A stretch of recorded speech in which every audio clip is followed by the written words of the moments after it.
So here are a few things I wish every LLC owner understood early because I see these mistakes constantly, and the earlier you can avoid them, the better. And so first and foremost, you need to stop thinking of your LLC as just a filing and start treating your LLC like a system, because that's what it is. Your LLC is a system to protect your business. And so forming and filing the LLC is step one.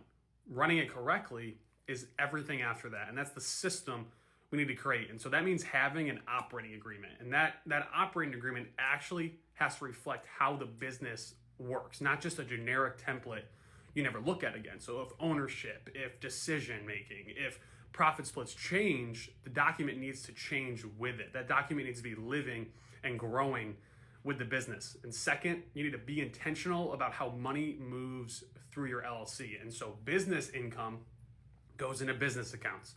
Expenses come out of business accounts.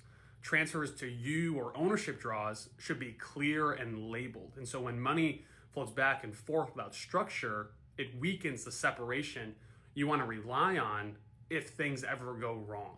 And then third, know when you are acting as the company and when you are acting personally. And so signing contracts is a big one. When you sign contracts as the LLC, when you communicate as the LLC, you need to avoid personal guarantees unless you understand the risk you're taking on. And so a lot of personal liability comes from owners casually stepping outside the entity without realizing it. So my best advice is just to slow down and sign as the LLC.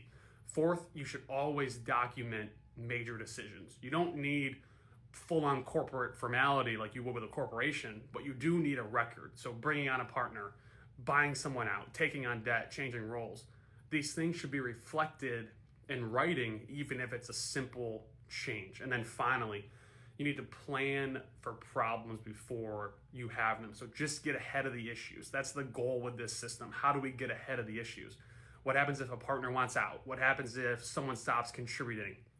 What happens if someone dies or gets a divorce that's an owner or has membership stake? Those aren't negative thoughts, they're normal business realities. And the earlier you address them factually, the better. And you just need to be factual about all decisions. And the biggest mistake LLC owners make is assuming good intentions will carry them through hard moments. We need to be factual and have a system that's created to help our LLC grow. And the law doesn't operate on intent, it operates on structure. And so if you build the structure while things are calm, you rarely need to rely on it later.